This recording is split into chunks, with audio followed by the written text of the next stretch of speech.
Biblia ang lahat ng mangyayaring totoong mangyayari. At isa sa pangyayaring mangyayari, yung nasa ikalawang Pedro 3, Gs at 7. Datapwat darating ang araw ng Panginoon na gaya ng magnanakaw, na ang sangkalangitan sa araw na iyan ay mapaparam na kasabay ng malaking ugong, at ang mga bagay sa langit ay mapupugnaw sa matinding init, at ang lupa at ang mga gawang nasa lupa ay pawang masusunog. Ngunit ang sangkalangitan ngayon at ang lupa sa pamamagitan ng gayunding salita ay iniingatang talaga sa apoy na itinataan sa araw ng paghuhukom at ng paglipol sa mga taong masama. Nasa Biblia yan, kapatid, napakaraming talata na ang lupa masusunog. Alam mo, scientifically speaking, possible ito eh. Sa dami-dami ngayon ng nuclear warheads ng mundo, sapat na para sumabog ang lupa eh. Pero hindi magugunaw ang mundo dahil diyan sa mga yan. Kundi, ayon sa Biblia, ang magko-contribute sa pagkagunaw ng mundo, yung pagkasira mismo ng atmosphere at saka yung ating space that surrounds the earth, yung tinatawag na langit, yung firmament. Sabi sa Gs, darating ang araw ng Panginoon gaya ng magnanakaw, na ang sangkalangitan sa araw na yan mapaparam kasabay ng malaking ugong. So ang distraction, hindi lupa lang eh. Unang-unang malulusaw yung mga bagay na galing sa langit eh. No? Tapos ang lupa at ang gawang nasa lupa masusunog dahil dun sa element na matutunaw sa langit. Alam natin maraming elemento sa langit, mga bituin, mga planeta, matutunaw yan eh. At magko-contribute yan sa pagkawasak din ng mundo. Yun ang sinasabi sa Biblia. At yan naman ay totoo. Kasi salita ng Diyos yan na nasa Biblia at yan eh hindi kayang matutulan ng siyensya. Miski ang siyensya naniniwala darating ang araw, yung ating araw, yung sun, yung araw ay magiging isang red giant na magiging insinuate ng pagkawasak ng entire solar system. Pero yun ang sabi ng siyensya, no? Pero sa Biblia hindi ganun. Ang sa Biblia, yung nasa mga bagay na nasa langit, mapupugnaw yan sa matinding init. Pag napugnaw yan, ang lupa ang kasunod. Kaya yun din ang nasa pasyong Katoliko eh. Magmumula nga sa langit, ulan, apoy na masakit, sa lupa'y halos tumakit, susunog magpapasakit sa mga taong bulisi. Ayon, magmumula sa langit, ulan, apoy na masakit, sa lupa'y halos tumakip, susunog magpapasakit sa mga taong bulisi. Kaya alam mo kapatid, yung sinasabi sa pasyon, kinopya yung ibang bahagi ng pasyon, kinopya sa Biblia. Ang sanlibutan ito magwawakas. Kasi may nagtuturo, hindi raw magwawakas ang mundo, gaya ng saksi ni Jehovah. Malaking kasinungalingan yun. Magwawakas talaga, may itinakdang wakas ang Diyos para sa lupa. Sefanyas 1:18. Kahit ang kanilang pilak o ang kanilang gintuman ay hindi makapagliligtas sa kanila sa kaarawan ng kapuotan ng Panginoon, kundi ang buong lupain ay masusubok sa pamamagitan ng apoy ng kanyang paninibugo, sapagkat wawakasan niya. Oo, isang kakilakilabot na wakas nilang lahat na nagsisitahan sa lupain. Ngayon, mayroong wakas talagang darating sa mundo.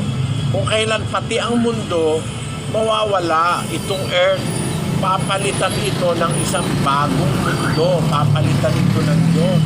21 ng Apokalipsis. At nakita ko ang isang bagong langit at ang isang bagong lupa, sapagkat ang unang langit at ang unang lupa ay naparam at ang dagat ay wala na. Nakita ni Juan yung mangyayari. Nakita ko isang bagong langit, isang bagong lupa. Sapagkat ang unang langit at ang unang lupa ay naparam, ang dagat ay wala. Ayun. Darating talaga sa wakas ang mundo. Hindi pa rin tinggupitan yan eh. Pero nakatulog ang konti. Hindi na.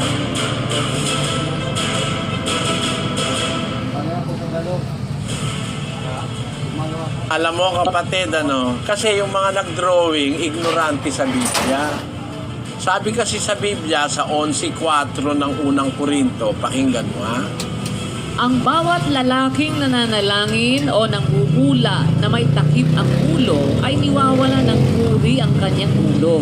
Pag-aalis mo ng puri sa ulo mo, pagka nanalangin ka o nanghula ka na may takip ang ulo mo, ikaw na lalaki. Ano ibig sabihin nun? Sa 14 hanggang 15. Hindi baga ang katalagahan din ang nagtuturo sa inyo na kung may mahabang buhok ang lalaki ay mahalay sa kanya? Datapwat kung ang babae ang may mahabang buhok ay isang kapurihan niya sapagkat ang buhok sa kanya ibinigay na pinakalambong. Kung ang babae mahaba ang buhok, kapurihan niya. Pag ang lalaki mahaba ang buhok, mahalay sa kanya. Kasi yung buhok parang lambong yun eh. Pag lalaki ka, lalambungan mo yung ulo mo, parang itinatago mo si Kristo. Kasi ang representasyon ng ulo ng lalaki si Kristo. Si Kristo ang larawan at kaluwalhatian ng Diyos. Yun ang representasyon ng ulo ng lalaki, kaya hindi mo dapat takpan yun. Kasi symbolism ni Kristo yung ulo ng lalaki. Kaya ang Kristo ay siyang larawan at kaluwalhatian ng Diyos. Kaya ang tanong mo, ano ang tunay na image ni Kristo? Kasi nakikita mo sa ibang relihiyon, si Kristo mahaba ang buhok. Yun ay bunga ng katangahan ng mga pintor. Hinabaan ang buhok ni Kristo. Tingnan mo ito, puro mahaba ang buhok. Pati nga yung mukhang Arabiano, mahaba pa rin ang buhok eh. Pati yung Aprikano na hindi masyadong mahaba ang buhok eh. Kristong Aprikano, hinabaan din nila ang buhok eh. Karamihan dyan mahaba ang buhok. Mali yan kasi kapatid. Sabi kasi ni Kristo, pag ang lalaki mahaba ang buhok, mahalay sa kanya. Pwede ba naman yung sabi niya, mahalay sa lalaki mahaba buhok, tapos siya mismo mahaba ang buhok niya? Basahin natin ng Roma 2:21. Ikaw nga na nagtuturo sa iba, hindi mo tinuturuan ang iyong sarili. Ikaw na nangangaral sa tao na huwag magnanakaw ay nagnanakaw ka. Ikaw nagtuturo sa iba, di mo tinuturuan sarili mo. Sabi mo sa tao, huwag magnakaw, tapos ikaw nagnanakaw ka. Pwede mo bang sabihin kay Kristo yun? Sinabi mo, ang lalaki mahaba ang buhok, ikaw lalaki ka, mahaba ang buhok mo. Hindi totoong mahaba ang buhok ni Kristo. Walang nakasulat sa Bibliang mahaba ang kanyang buhok, kapatid. Wala. Dahil nga, mahalay sa lalaki ang mahaba ang buhok. Lalaki siya. Ano ba siya? Basahin natin sa unang Pedro, Kapitulo 2, versikulo 21. Sapagkat sa ganitong bagay, kayo'y tinawag. Sapagkat si Kristo man ay nagpata dahil sa inyo, na kayo'y iniwanan ng halimbawa, upang kayo'y magsisunod sa mga hakbang niya. Kristo halimbawa Paano yung siya nagsabi na mahalay sa lalaki mahaba buhok, tapos siya unang-unang mahaba ang buhok? Kasi nungalingat yan, kapatid.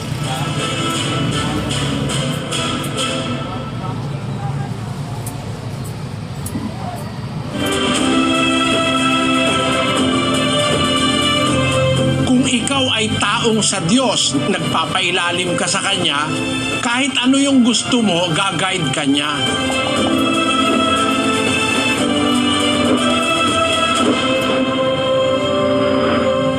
Plano ng Diyos sa atin yung makasama niya tayo sa paraiso. Yun ang talagang plano niya Sa 1:4 hanggang 5 ng Efeso. Ayon sa pagkapili niya sa atin sa Kanya bago itinatag ang sanlibutan, upang tayo'y maging mga banal at mga walang dungi sa harapan niya sa pag-ibig. na tayo'y itinalaga niya ng una pa sa pagkukupkop na tulad sa mga anak sa pamamagitan ni Hesukristo sa ganang kanya, ayon sa minagaling ng kanyang kalooban. Yun ang kanyang kalooban, yun ang kanyang gusto, yun ang kanyang plano na italaga tayo na kupkupin. Kaya niya tayo nilikha mga tao para magtamo tayo ng pagkukupkop sa pamamagitan ng Panginoong Jesucristo. Na yung plano niya na yun ay bago pa itinatag ang sanlibutan. Nauna sa mundo yon. Nalilikha siya ng tao, gagawin niyang tagapagmana ng buhay na walang hanggan to enjoy life eternal with Him in eternity in paradise. Yun ang plano niya.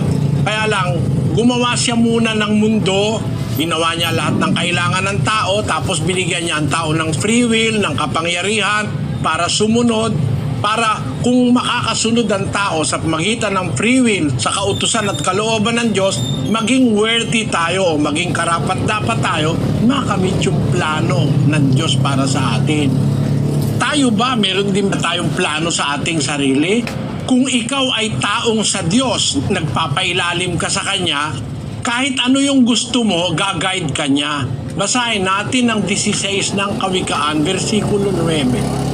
Ang puso ng tao ay kumakatha ng kanyang lakad, ngunit ang Panginoon ang nagtutuwid ng kanyang mga hakbang. Kumakatha ka, nagpaplano ka ng iyong gagawin, kung anong kurso mo, kung anong mga gagawin mo. Pero pag ikaw ay kumikilala sa Diyos, itutuwid niya ang iyong mga hakbang. Siya yung guiding factor for you to attain glory and triumph in life. Siya ang guiding factor. Kaya lang, hindi lahat ng tao ay ginaguide ng Diyos. May mga tao kasi ayaw sa Diyos. Gusto niya Satanas. Kaya yun, bahala sila sa sarili nila. Basahin natin ang 5:15 ng unang Timoteo. Sapagkat ang mga iba'y nagsipalig na sa hulihan ni Satanas. Ang Diyos, gusto niya i-guide tayo. Pero pagka pumupunta ka dun sa kaaway niya, ay pababayaan ka niya ron.